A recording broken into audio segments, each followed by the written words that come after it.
Et bonsoir à toutes et à tous les amis, j'espère que vous allez bien. On se retrouve ce soir pour une toute nouvelle édition du JT de la crypto. Plein de choses super intéressantes à dire. Comme d'habitude, une première partie analyse technique, analyse fondamentale. Et dans un deuxième temps, on parlera un petit peu plus actualité. Je vais aussi reprendre les résultats macroéconomiques qu'on a eu cet après-midi, qu'on va débriefer, interpréter, que je vais vous expliquer parce qu'ils sont très intéressants. Globalement, une journée dans le vert aujourd'hui et une semaine plutôt calme jusqu'à maintenant, pardon. On va le voir là sur les 7 derniers jours. Enfin voilà, ça a été plutôt calme. Alors on est aussi vis-à-vis de ce qui s'est passé la semaine dernière, mais si on regarde depuis samedi dernier, on n'a pas eu un marché très très mouvementé et qui s'est beaucoup déplacé. Du côté de l'indice Fear and Greed, on reste dans un niveau de confiance assez important sur le marché avec un indice à 54, donc on est neutre. Et ce qui est intéressant aussi de regarder, c'est le ratio long short. On voit qu'aujourd'hui, il y a beaucoup plus de long que de short et on verra que ça peut peut-être nous aider à savoir ce qui va se passer. Juste avant de vous montrer la suite et de vraiment rentrer en profondeur dans tout ça, je vous invite à vous abonner et à rejoindre le serveur Discord. Vous avez le lien en description. Comme je vous le disais, ce ratio long short va être très important. D'autant plus que sur Bitcoin, on a énormément de liquidités à revenir chercher vers le bas. Je vous ai partagé cette map-là hier où on voit un énorme pic de liquidité aux alentours des 21 500 $, voire juste en dessous, et deux autres pics très intéressants à 21 000 et à 19 000, entre 19 500 et 20 000 $. Je vous avais partagé des maps aussi où on voyait qu'il y en avait aussi beaucoup en dessous, vers les 17, mais ça, aujourd'hui, c'est un petit peu plus loin de nous. Je vous ai partagé une autre map, un petit peu plus à court terme et sur des contrats futurs. Regardez là aussi le pic de liquidité qu'on a à 21 000 $. Donc tout ça est annonciateur qu'à un moment, on va avoir besoin de revenir chercher ces niveaux-là. Maintenant, la question, c'est dans quel ordre?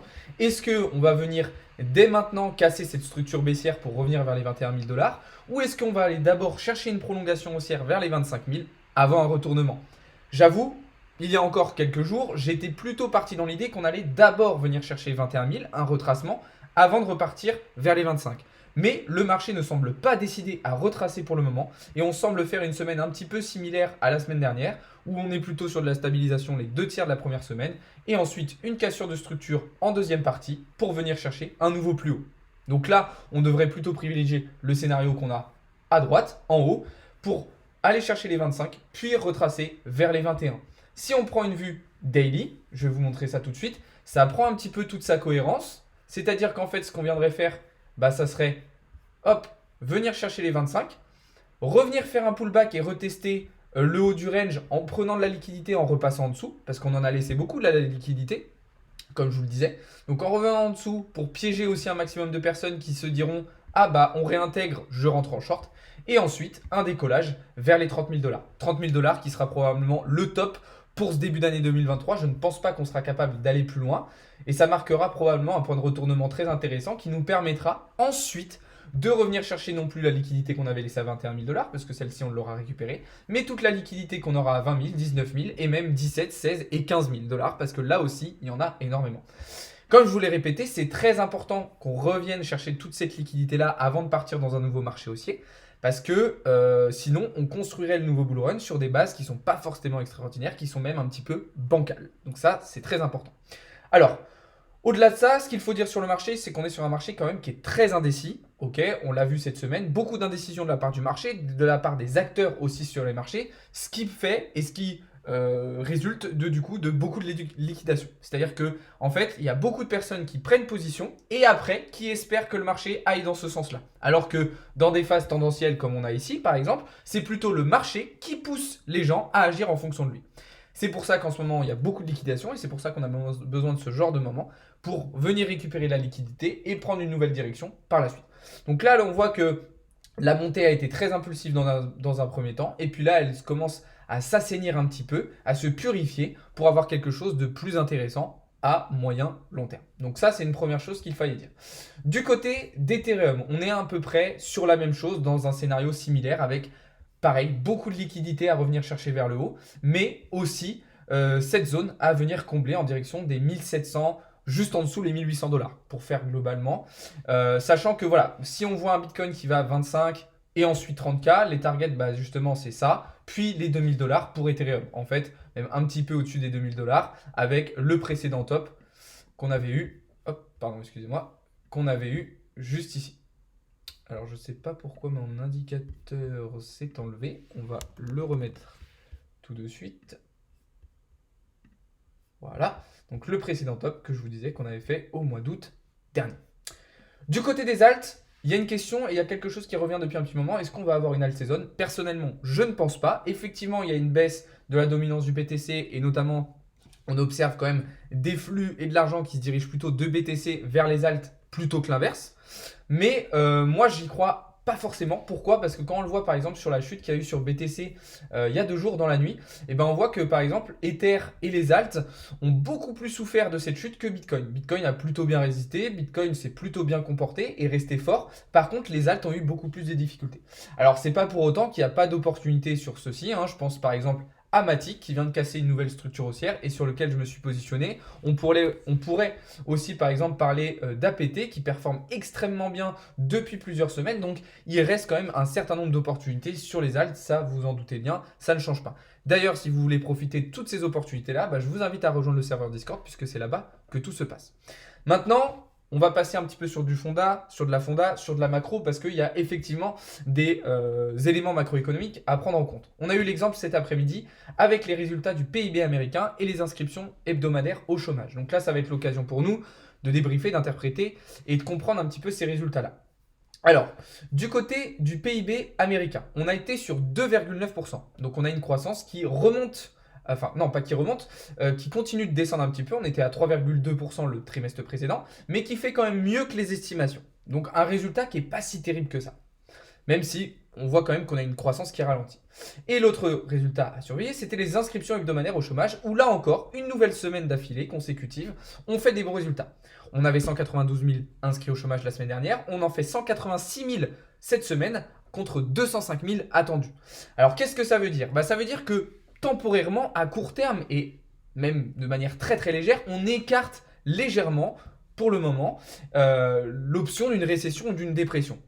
Et du coup, ça crée, et ça va peut-être créer, ou en tout cas ça va peut-être être reçu par le marché comme une news un petit peu inflationniste, qui pourrait faire réagir le dollar à la hausse. C'est ce qu'on a eu dans les premières heures aujourd'hui.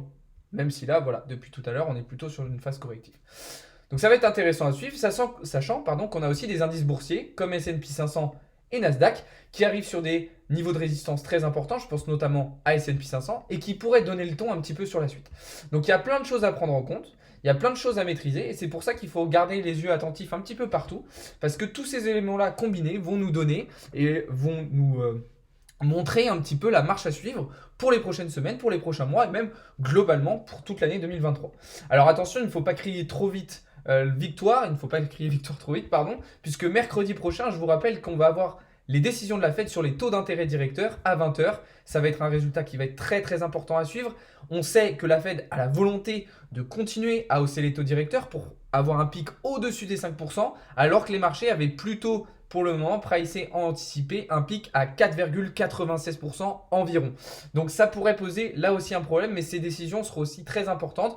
Pour le moment, les estimations tablent sur une augmentation des taux de 0,25 points pour les faire monter donc à 4,75%. De toute façon, comme vous vous en doutez, on sera aussi en live pour débriefer ces résultats. Voilà un petit peu ce que je pouvais dire là-dessus. N'oubliez pas non plus de vous abonner et de rejoindre le Discord. On va passer désormais à la troisième et à la dernière partie de cette vidéo, puisqu'on va parler désormais actualité. Et il y a plein de choses super intéressantes à dire cette semaine. Première étude de Goldman Sachs que je vous ai partagée en début de semaine. Selon eux, Bitcoin serait l'actif le plus rentable, le plus performant du début d'année 2023. Pas étonnant du tout, vous allez me dire.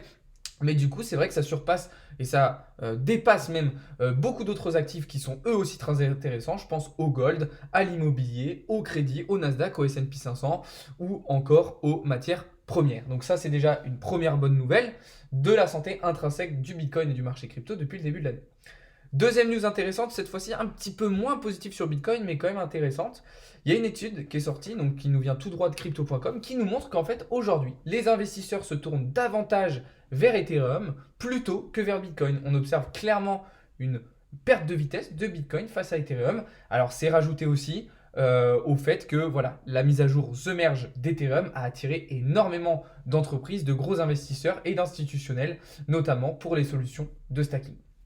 On continue avec une troisième actualité, vous en avez probablement entendu parler, c'est quelque chose qui faisait un petit peu flipper l'ensemble de l'écosystème crypto. Est-ce que l'Assemblée nationale allait valider le projet de loi pour l'agrément PSAN obligatoire en France pour les sociétés? Pour le moment, non, il reste facultatif. Maintenant, attention, là aussi, il ne faut pas crier victoire trop vite. Cette loi, ce projet de loi va être de nouveau étudié et probablement de nouveau remis sur la table pour imposer de manière cette fois-ci obligatoire le statut PSAN pour les industries et les sociétés françaises. Alors oui, c'est bien la réglementation, malheureusement celle-ci poserait un certain nombre de problèmes à l'écosystème et serait plutôt un énorme frein qu'une avancée intéressante. On termine avec une dernière petite actualité très sympa.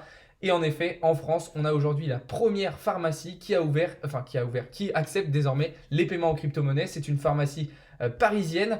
Donc là aussi, un bel exemple de démocratisation et d'adoption à grande échelle des cryptos. Je terminerai, et je vous en ai parlé tout à l'heure, j'étais chez le tatoueur cet après-midi.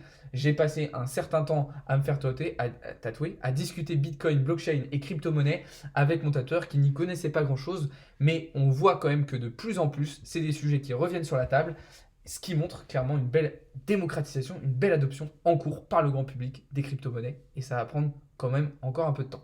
Sur ces belles paroles, merci beaucoup d'avoir regardé cette vidéo. J'espère qu'elle vous a plu. Si c'est le cas, n'hésitez pas à lâcher un petit like, à me le dire en commentaire. N'hésitez pas non plus à vous abonner, je vous le répète. Et puis évidemment, venez dans le serveur Discord, c'est là-bas que tout se passe. Bonne soirée à tous les amis.